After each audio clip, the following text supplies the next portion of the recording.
जिनका species same है वो आपके जीनस में आएंगे।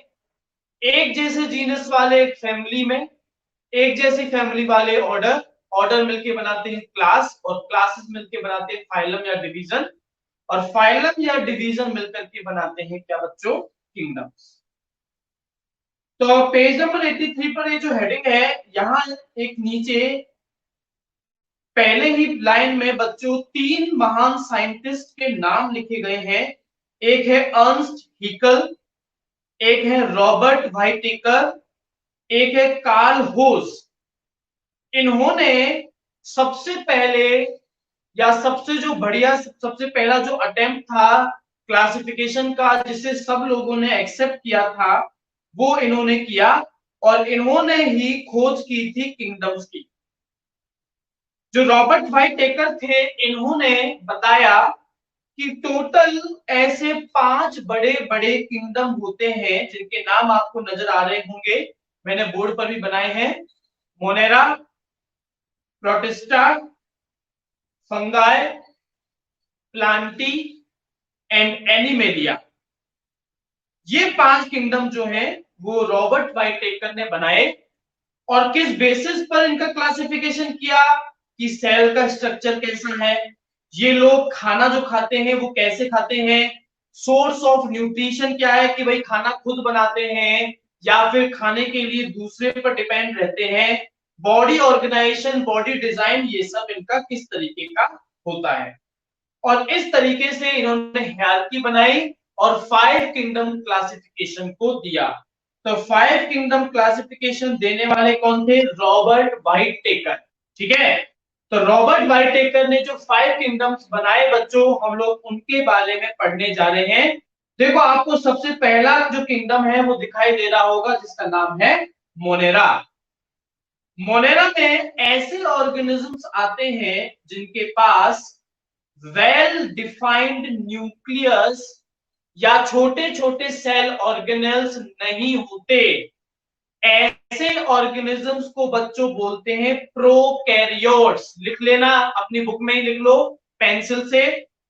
सच organisms are called prokaryotes, PROKARYOTES, prokaryotes. इनके पास ना तो वेल डिफाइंड न्यूक्लियस होता है, ठीक है, इनके पास ना तो वेल डिफाइंड न्यूक्लियस होता है, ना इनके पास बाकी सेल ऑर्गेनल्स होते हैं, तो इन्हें बोलते हैं प्रोकैरियोट्स। और बच्चों आगे लिखा होगा, nor do any of them show multicellular body design. That means they are unicellular. That means they are unicellular. लिख लेना इस शब्द को भी। तो अगर मैं आपसे कल को पूछता हूं what kind of animal, what kind of organisms are included in the kingdom Monera, तो आपको लिखना होगा यूनिसेल्यूलर प्रोकैरियोट्स। तो ऐसे प्रोकैरियोट्स जो कि सिंगल सेल के बने होते हैं, उन्हें मोनेरा के अंदर रखा गया है। इनमें से बच्चों कुछ के पास में तो सेल वॉल होती है, और कुछ के पास में सेल वॉल जो है वो नहीं पाई जाती। देखो ये लाइन भी आपको मिल जाएगी, some of them have cell walls while some do not. इसके अलावा ये जो मोड ऑफ न्यूट्रिशन शो करते हैं, कुछ जो है वो तो autotrophic mode of nutrition show करते हैं। ऑटोट्रॉफिक का मतलब होता है who can prepare their own food, जो अपना खाना खुद बना सकते हैं। और इनमें से बच्चों कुछ ऐसे हैं जो कि अपना खाना खुद नहीं बनाते, न्यूट्रिशन के लिए दूसरे पर डिपेंड रहते हैं, तो आप उन्हें कह सकते हैं हेटेरोट्रॉफिक मोड ऑफ न्यूट्रिशन। मतलब ये ऑटोट्रॉफिक मोड ऑफ न्यूट्रिशन भी दिखाएंगे, ये हेटेरोट्रॉफिक मोड ऑफ न्यूट्रिशन को भी दिखाएंगे। इनके अंदर ये जो मोनेरा जो ग्रुप है, किंगडम जो है, इनमें बच्चों आने वाले जो कॉमन ऑर्गेनिजम्स हैं वो है बैक्टीरिया। ये बिल्कुल आप बैक्टीरिया के बारे में जानते होंगे, आपने नाम सुना होगा। इसके अलावा ब्लू ग्रीन एल्गाई, जिसे आप साइनोबैक्टीरिया के नाम से भी जानते हैं। ब्लू ग्रीन एल्गाई, को साइनोबैक्टीरिया भी बोलते हैं, और इसके अलावा नॉर्मली बैक्टीरिया जो है वो भी मोनेरा किंगडम में आते हैं। इसके अलावा एक और ऑर्गेनिज्म है, देखो आपको नाम दिखाई दे रहा होगा, माइकोप्लाज्मा। माइकोप्लाज्मा, ये ऑर्गेनिजम्स आते हैं मोनेरा में। तो मोनेरा के लिए जो आपको इंपॉर्टेंट पॉइंट याद रखना है वो ये कि इसमें यूनिसेल्युलर ऑर्गेनिजम्स होंगे, सबके सब प्रोकैरियोट्स होंगे, ऑटोट्रॉफिक मोड ऑफ न्यूट्रिशन भी शो करते हैं, हेटेरोट्रॉफिक मोड ऑफ न्यूट्रिशन भी शो करते हैं। ठीक है, सेकंड किंगडम, दूसरे किंगडम पर चलते हैं बच्चों। दूसरा किंगडम है प्रोटिस्टा। प्रोटिस्टा के अंदर आने वाले ऑर्गेनिजम्स हैं तो यूनिसेल्युलर, पर सारे के सारे यूकैरियोट्स हैं बच्चों। प्रोकैरियोट्स का जस्ट अपोजिट यूकैरियोट है। अगर प्रोकैरियोट का मतलब था ऐसे ऑर्गेनिज्म जिनके अंदर वेल डिफाइंड न्यूक्लियस और सेल ऑर्गेनेल्स नहीं होते, तो यूकैरियोट्स का मतलब है ऐसे ऑर्गेनिजम्स जिनके अंदर वेल डिफाइंड न्यूक्लियस भी होगा और सेल ऑर्गेनेल्स भी पाए जाएंगे। तो प्रोटिस्टा में आने वाले ऑर्गेनिजम्स कौन होते हैं? Unicellular eukaryotic organisms. देखो आपको मिल गया होगा। फिर इनमें से बच्चों बहुत सारे ऑर्गेनिजम्स के पास में मूवमेंट के लिए, मूव करने के लिए, एक जगह से दूसरी जगह जाने के लिए कुछ अपेंडेजेस, कुछ स्ट्रक्चर्स होते हैं जिसमें हेयर लाइक, एकदम जो बाल के जैसे स्ट्रक्चर होते हैं जिन्हें बोलते हैं सीलिया। देखो मिल गया होगा आपको शब्द, हेयर लाइक सीलिया। या फिर वाइपर होता है, आपकी कार की जो स्क्रीन होती है उस पर वाइपर लगा होता है, तो वाइपर की तरह एक स्ट्रक्चर पाया जाता है जिसको बोलते हैं हम लोग फ्लैजेला। अगर बच्चों आप पेज टर्न करें, पेज नंबर 84 पर, तो आपको बहुत 3 डायग्राम दिखाई दे रहे होंगे। पहला डायग्राम पैरामीशियम का है और तीसरा डायग्राम यूग्लेना का है। पैरामीशियम की बॉडी पर आपको देखो हेयर लाइक स्ट्रक्चर्स दिख रहे होंगे, इन्हें बोलते हैं हम लोग क्या? सीलिया। और जबकि फ्लैजेला में आपको एक सिंगल वाइप लाइक स्ट्रक्चर दिखा होगा जिसका लिखा नाम होगा फ्लैजेलम। सिंगुलर है फ्लैजेलम, प्लूरल होता है फ्लैजेला।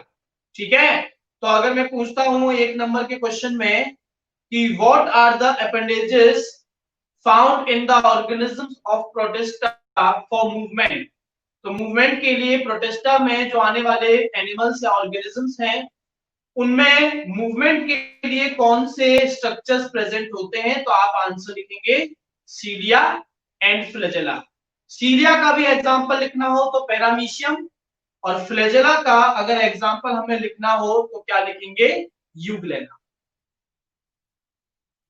ठीक है, तो इनमें आने वाले जो ऑर्गेनिजम्स हैं उनके कुछ एग्जांपल हैं, unicellular algae, diatoms and protozoans, protozoa.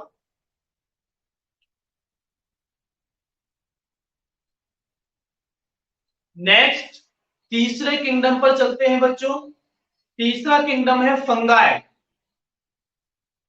अब तक आपने जो 2 किंगडम पढ़े उनमें सभी के सभी यूनिसेल्युलर थे, बस मोनेरा में एक था आपका प्रोकैरियोट और प्रोटिस्टा में कौन सी? यूकैरियोट।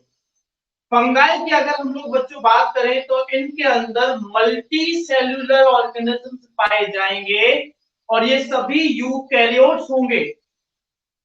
यूकैरियोट्स का मतलब वेल डिफाइंड न्यूक्लियस इनके अंदर पाया जाएगा और ये heterotrophic mode of nutrition show करते हैं। मतलब खुद का खाना खुद नहीं बनाते, अपने खाने के लिए ये दूसरे पर डिपेंड रहते हैं। मतलब ये ऑटोट्रॉफिक हुए या हेटेरोट्रॉफिक, ये सब के सब होंगे हेटेरोट्रॉफिक।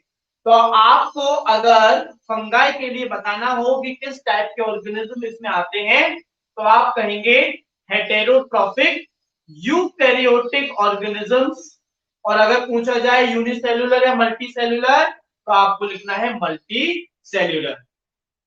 इनमें से कुछ ऐसे ऑर्गेनिजम्स भी होते हैं जो कि dead and decaying organic matter को खाते हैं, जैसे कि सड़ी गली पत्तियां या कुछ जानवर, छोटे मोटे जानवर जो मर जाए तो उन्हें ये लोग खाकर के अपना गुजारा करते हैं। और बच्चों ऐसे ऑर्गेनिज्म जो कि dead and decaying organic matter को खाएं उन्हें हम लोग बोलते हैं सेप्रोट्रॉफ्स। देखो आपको वर्ड मिल गया होगा पेज नंबर 84 पर, जो हेडिंग है फंगाई, उसमें फोर्थ लाइन सेप्रोट्रॉफ्स। तो एक नंबर का क्वेश्चन में डेफिनेशन पूछ सकता हूं, व्हाट आर सेप्रोट्रॉफ्स? तो आपको लिखना है organisms who feed upon dead and decaying organic matter. इसके अलावा बच्चों कुछ ऑर्गेनिजम्स इनमें से ऐसे होते हैं जो कि दूसरे ऑर्गेनिज्म की बॉडी के ऊपर पाए जाते हैं, जैसे कि इंसानों में जुए जो होते हैं, लाइसिस जो होते हैं, वो हमारे शरीर पर रहते हैं, हमारे शरीर से न्यूट्रिशन लेते हैं।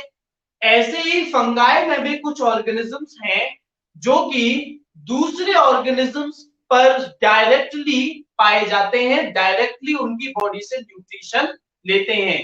तो ऐसे ऑर्गेनिजम्स को क्या बोलते हैं? देखो आपको वर्ड मिला होगा पैरासाइट्स। पैरासाइट, पैरासाइट जो कि दूसरे ऑर्गेनिज्म की बॉडी पर डायरेक्टली रहे और डायरेक्टली दूसरे ऑर्गेनिज्म की बॉडी से न्यूट्रिशन लें, उन्हें बोलते हैं हम लोग पैरासाइट। तो ये सेप्रोट्रॉफ्स हैं, dead and decaying organic matter को भी खाते हैं। इसके अलावा ये पैरासाइट्स भी हैं, ये दूसरे लिविंग ऑर्गेनिज्म की बॉडी से डायरेक्टली न्यूट्रिशन भी लेते हैं। इसके अलावा बच्चों इनमें से कुछ ऑर्गेनिजम्स हैं जिनके पास में सेल वॉल पाई जाती है।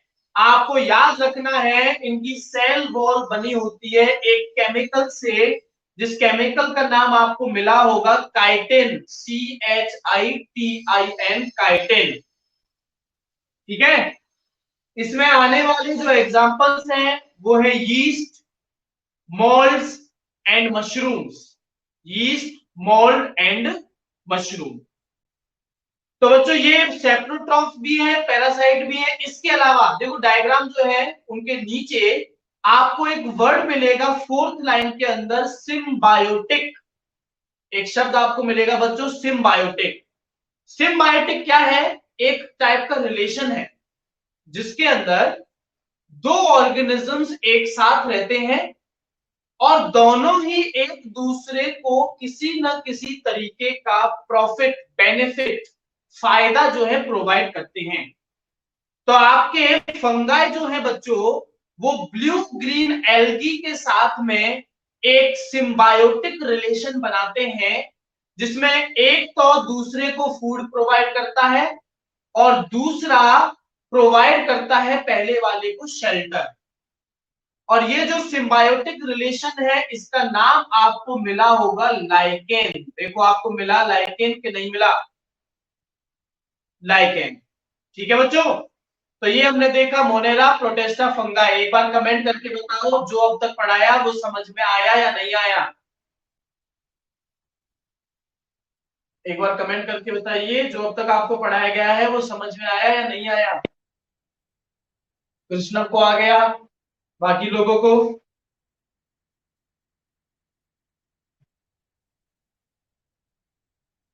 ठीक है, अच्छी बात। तो अभी हम लोग करने जा रहे हैं हमारा किंगडम प्लांटी। या एक काम करते हैं, पहले प्लांटी और एनिमलिया के बेसिक जो टॉपिक है उनको देख लेते हैं। जैसे प्लांटी में आएंगे आपके मल्टी सेल्यूलर यूकैरियोट्स, और इनके अंदर सेल वॉल भी पाई जाएगी। कल की क्लास में, सॉरी लास्ट क्लास में हमने देख लिया था कि भाई प्लांट्स में तो सेल वॉल पाई जाती है, एनिमल्स में सेल वॉल नहीं पाई जाती। एनिमल्स मूव कर सकते हैं, प्लांट मूव नहीं कर सकते। दोनों के दोनों यूकैरियोट्स हैं, मल्टी सेल्यूलर हैं, पर प्लांट्स जो है वो फोटोसिंथेसिस करके अपना खाना खुद बना सकते हैं, मतलब प्लांट्स हो गए ऑटोट्रॉफ। और जबकि एनिमल्स जो है वो हो जाएंगे आपके हेटेरोट्रॉफ। पेज नंबर 85 पर एक चार्ट बना हुआ है। ये चार्ट मैंने लास्ट क्लास में आपसे डिस्कस कर लिया था, है ना? और आप एक बार वापस देख सकते हैं कि प्रोकैरियोट यूनिसेल्युलर है जो कि मोनेरा है, यूकैरियोट्स अगर यूनिसेल्युलर हुए तो प्रोटिस्टा, मल्टी सेल्युलर हुए तो दो केसेस आएंगे, एक तो वो जिनके पास सेल वॉल है और दूसरे वो जिनके पास सेल वॉल नहीं है। जिनके पास सेल वॉल नहीं है वो तो एनिमेलिया है, और जिनके पास सेल वॉल है वो दो क्लासेस में फिर से डिवाइड हो जाएंगे कि कौन इनमें से फोटोसिंथेसिस कर सकता है और कौन नहीं। जो कर सकता है वो तो है प्लांटी, और जो नहीं कर सकता वो कौन है, फंगा है। ठीक है, तो पेज नंबर 85 पर अब आपको बच्चों तीन क्वेश्चंस दिखाई दे रहे होंगे ब्लू कलर से, है ना। पहला question, what is the criterion for classification of organisms as belonging to kingdom Monera और प्रोटिस्टा। तो किंगडम मोनेरा और प्रोटिस्टा जो है उन्हें क्लासिफाई करने के लिए हम लोग क्या बेसिस, किस क्राइटेरिया का इस्तेमाल करते हैं कि सर मोनेरा जो है उसमें तो यूनिसेल्युलर प्रोकैरियोट्स को रखा जाता है, और जबकि जो आपके प्रोटिस्टा है उसके अंदर यूनिसेल्युलर यूकैरियोट्स को रखा जाता है। इसके अलावा आप कह सकते हैं कि जो मोनेरा है उसमें ऑर्गेनिजम्स के पास मूवमेंट के लिए सीलिया या फ्लैजेला नहीं पाए जाते, और जबकि आपके जो प्रोटिस्टा है उनमें जो पाए जाने वाले ऑर्गेनिजम्स हैं उनके पास मूवमेंट के लिए सीलिया या फ्लैजेला जो है वो पाए जाते हैं। कमेंट करके बताओ, इसका आंसर लिख सकते हो या नहीं लिख सकते अपने आप। इस क्वेश्चन का आंसर आप लोग अपने आप लिख सकते हैं या नहीं लिख सकते। ठीक है, जिया का कमेंट आया, लिख सकते हैं। ठीक है, बहुत बढ़िया, लिख सकते हो। तो फिर सेकंड क्वेश्चन पर आओ। In which kingdom will you place an organism which is single cell. Single cell मतलब एक सेल का बना हुआ है, यूकैरियोटिक है और फोटोसिंथेसिस भी परफॉर्म करता है। चलो फटाफट से अपना आंसर कमेंट करो, आंसर कमेंट करो। क्वेश्चन नंबर सेकंड का क्या आंसर होना चाहिए तुम्हारे अकॉर्डिंग। भाई यूनिसेल्युलर भी हो, यूकैरियोटिक भी हो, और फोटोसिंथेटिक मतलब फोटोसिंथेसिस भी कर सके, अपना खाना खुद बना सके। किस किंगडम में ऐसे ऑर्गेनिजम्स पाए जाएंगे।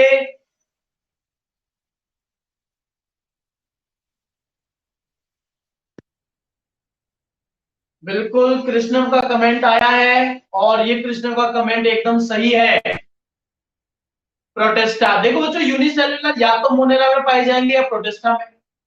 मोनेरा में कहीं नहीं लिखा था कि खुद का खाना बना सकते हैं, ऑटोट्रॉफ हैं, और प्रोटेस्टा के कुछ ऑर्गेनिजम्स अपना खाना खुद बना सकते हैं, तो इसका आंसर हो जाएगा Protista. Third question, in the hierarchy of classification which grouping will have the smallest number of organisms with a maximum of characteristics in common, which will have the largest number of organisms। तो आपसे ये question कह रहा है अगर hierarchy में आप देखें तो किस लेवल में ऑर्गेनिजम्स का नंबर सबसे कम होगा, पर दो ऑर्गेनिजम्स के बीच में सबसे ज्यादा सिमिलरिटी पाई जाएगी। बताओ।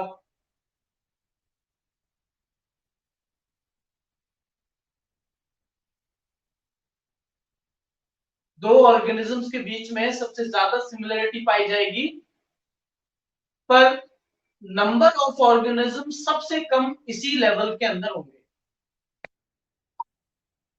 कृष्णम का कमेंट आया है और ये जवाब बच्चों सही है, स्पीसीज। देखो मैं एक एग्जांपल देकर के तुमको समझाने की कोशिश करता हूं। जैसे कि आप देखेंगे डॉग, कुत्ता जो है उसकी भी अलग अलग हाइब्रिड, अलग अलग वैरायटी होती है, पर है तो वो सारे डॉग्स ही हैं, तो वो सबके सब क्या, डॉग्स हैं। फिर आप डॉग जो है उनमें भी देखेंगे कि भाई डॉग के चार पैर होते हैं, डॉग जो है वो मैमल है। तो ऐसे ही आप किसी और दूसरे मैमल को अगर देखो, हॉर्स को देखो या काऊ को देखो, तो काऊ भी मैमल है, उसके भी चार पैर होते हैं, वो भी डायरेक्टली अपने यंग वंस को जन्म देते हैं। तो डॉग और काउ जो है इनके अंदर कुछ सिमिलरिटीज है पर बहुत सारी डिसिमिलरिटीज भी हैं। तो इस वजह से डॉग को एक अलग स्पीसीज कहा गया है और एक काउ को अलग स्पीसीज कहा गया है, हालांकि आएंगे तो दोनों ही एनिमेलिया के अंदर ही।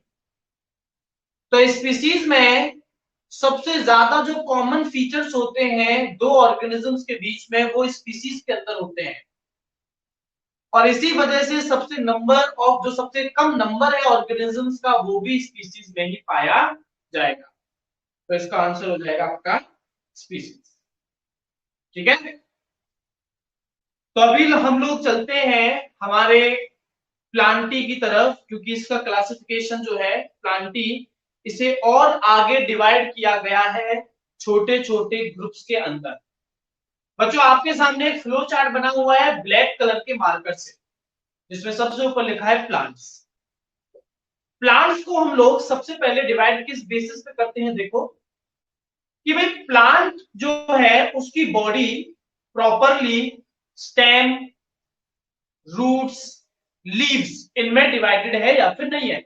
मतलब क्लियर कट दिखना चाहिए कि भाई रूट्स हैं, स्टेम है, लीव है ना, या फिर इनकी बॉडी स्टेम, रूट और लीफ में प्रॉपरली डिवाइडेड नहीं होगी। तो आपको लिखा हुआ दिख रहा होगा, एक तरफ do not have differentiated parts, एकदम क्लियर पार्ट्स नहीं होते, और दूसरी तरफ डिफरेंशिएटेड पार्ट्स होते हैं। तो बच्चों अगर डिफरेंशिएटेड पार्ट्स नहीं है तो आप ऐसे ग्रुप को बोल देंगे क्या, थैलोफाइटा। आप क्या कह देंगे इन्हें, थैलोफाइटा।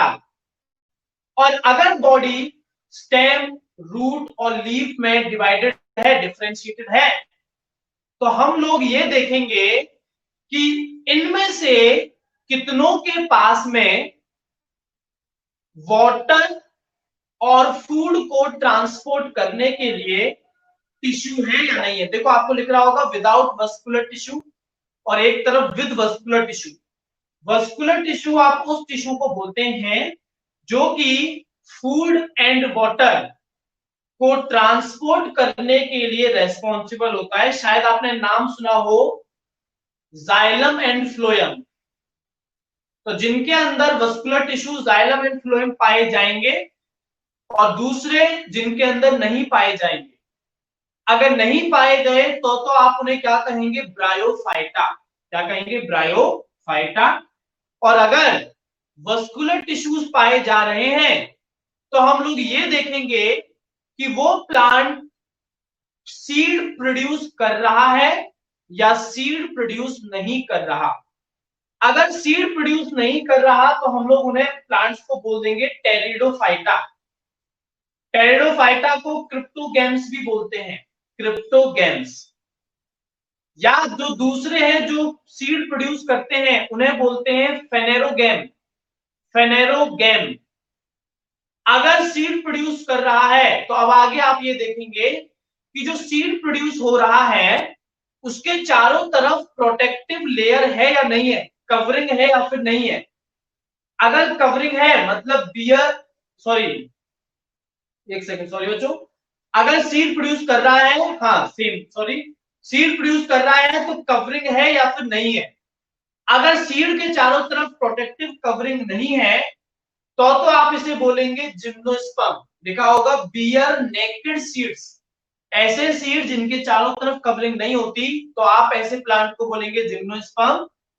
और अगर कवरिंग पाई गई तो फिर आप ये देखेंगे कि जो सीड है उसके अंदर कितने कोटाइलेडोन्स पाए जाते हैं। बच्चों कोटाइलेडोन्स क्या होते हैं, सीड जो होते हैं उसकी लीफ होती है। सीड जो होता है उसके अंदर दो लीफ होती हैं जिन्हें बोलते हैं कोटाइलेडोन। यही लीफ आगे डेवलप होती है और रूट्स और बाकी के पार्ट जो है वो बनाती है। अगर सीड में एक सिंगल कोटाइलेडोन है तो ऐसे प्लांट्स को बोलते हैं मोनोकॉट, और अगर दो कोटाइलेडोन है तो ऐसे प्लांट्स को हम लोग बोलते हैं डायकॉट। ये टेबल आपको, ये फ्लोचार्ट आपको पेज नंबर 88 पर भी बच्चों आपको मिल जाएगा। एक बार आप कमेंट करके बताइए जो फ्लो चार्ट मैंने प्लांटी का समझाया वो आपको क्लियर है या फिर नहीं है। इसमें अभी सिर्फ इंपॉर्टेंट पॉइंट्स दे दिए गए हैं, डिटेल में अभी हम लोग इसको पढ़ने वाले हैं। कमेंट करके बताओ आपको प्लांटी का फ्लो चार्ट समझ में आया या नहीं आया।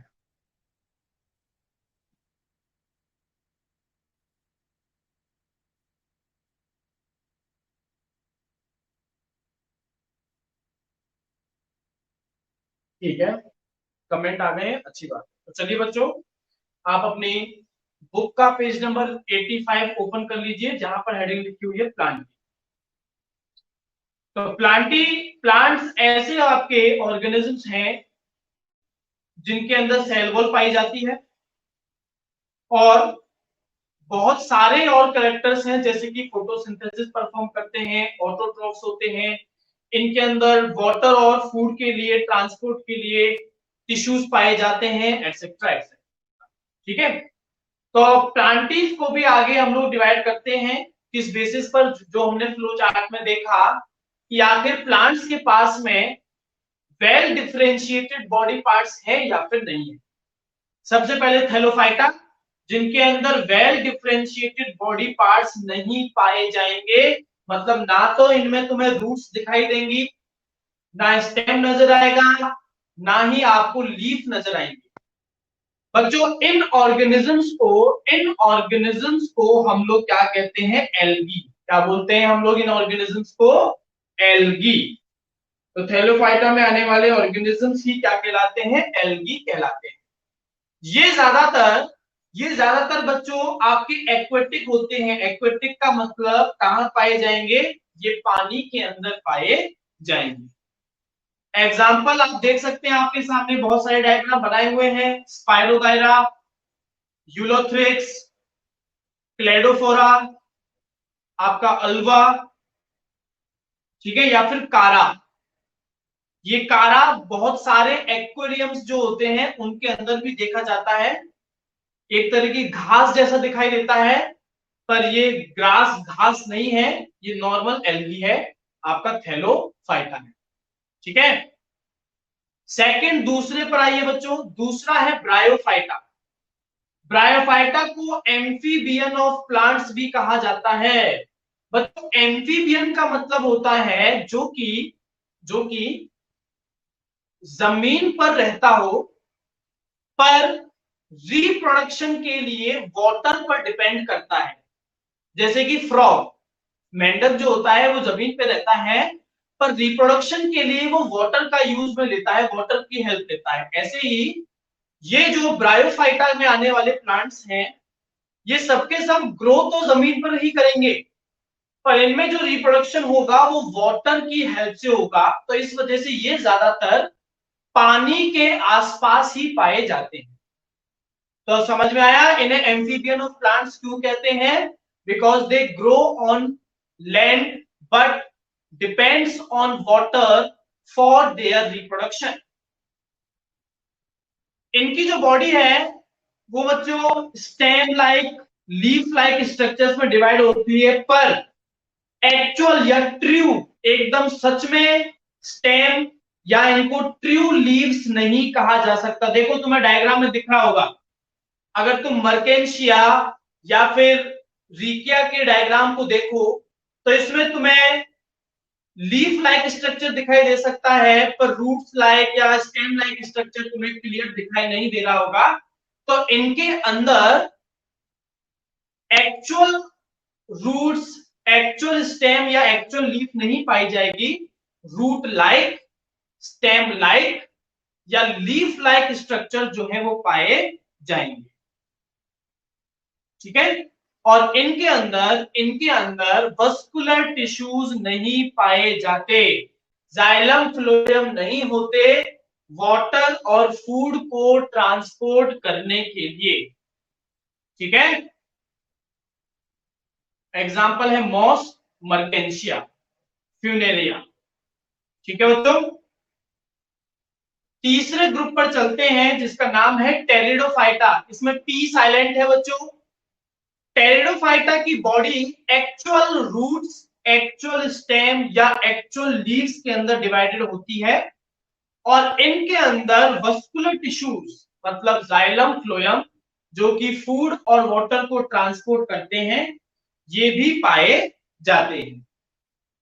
इसके अलावा बच्चों इनके जो रिप्रोडक्टिव ऑर्गन्स होते हैं वो हिडन होते हैं, छुपे रहते हैं, इनके रिप्रोडक्टिव ऑर्गन्स दिखाई नहीं देते, इस वजह से इन्हें कहा जाता है क्रिप्टोगैम्स। आपको ये वर्ड मिल गया होगा सेकंड पैराग्राफ में।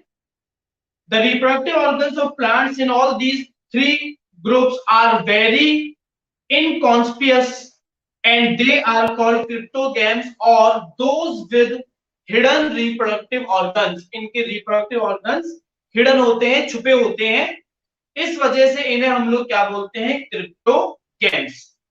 इसके अलावा बच्चों नेक्स्ट पैराग्राफ में फेनेरोगैम्स की डेफिनेशन दे रखी है, ऐसे प्लांट्स जिनके पास में रिप्रोडक्टिव पार्ट्स क्लियरली हो, वेल डेवलप्ड हो, ऐसे प्लांट्स को बोलते हैं फेनेरोगैम्स। तो टेरिडोफाइटा में रिप्रोडक्टिव ऑर्गन्स वेल डेवलप नहीं होते, मतलब आपको फ्लावर जो है वो नहीं, आपको क्लियरली नहीं दिखाई देगा, ठीक है, आपको फ्लावर वगैरह जो रिप्रोडक्टिव पार्ट है वो क्लियर दिखाई नहीं देंगे। तो टेरिडोफाइटा आपके कहलाते हैं क्रिप्टोगैम्स। फेनेरोगैम्स कौन है, जिनके अंदर रिप्रोडक्टिव पार्ट्स पाए जाते हैं क्लियरली और ये सीड प्रोड्यूस करते हैं, जबकि टेरिडोफाइटा जो है उनमें आने वाले प्लांट्स सीड प्रोड्यूस नहीं करते। और जो फेनेरोगैम्स हैं जो सीड प्रोड्यूस कर सकते हैं वो बच्चों दो टाइप के हैं, एक वो जिनके अंदर सीड्स के चारों तरफ थिक कवरिंग पाई जाती है, जिन्हें हम लोग बोलते हैं, आपको नाम मिल गया होगा, जिम्नोस्पर्म्स। जिम्नो का मतलब होता है नेकेड और स्पर्म का मतलब है सीड। तो ऐसे प्लांट्स जिनके अंदर नेकेड सीड्स होते हैं उन्हें हम लोग बोलते हैं जिम्नोस्पर्म्स। बच्चों ऐसे प्लांट्स पूरे 12 महीने उगते हैं, एवरग्रीन होते हैं, लकड़ी भी इनके अंदर पाई जाती है और ये पूरे 12 महीने आपको दिखाई देते हैं। Example Pinus and cycles. बच्चों अपने स्कूल के पास में जो गार्डन है जिसमें अपनी पहले प्रेयर वगैरह हुआ करती थी, आपने उसमें पाइनस या साइकल देखा होगा, एकदम छोटा सा होता है ऊपर से, तो ये जो आपका कोकोनट का जो प्लांट होता है उसके जैसा दिखता है, पर एकदम छोटा सा होता है, उतना बड़ा नहीं होता, ठीक है। एंजियोस्पर्म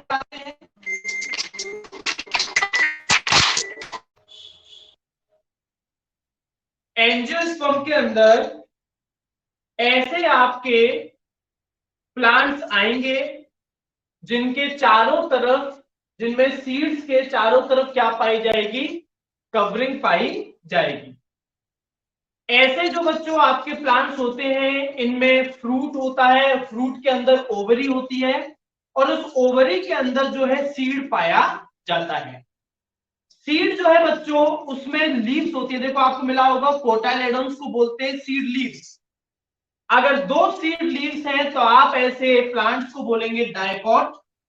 अगर सिर्फ एक सिंगल सीड है, सिंगल सीड लीव है, तो आप इन्हें बोलते हैं क्या, मोनोकॉट, ठीक है, डायकॉट एंड मोनोकॉट।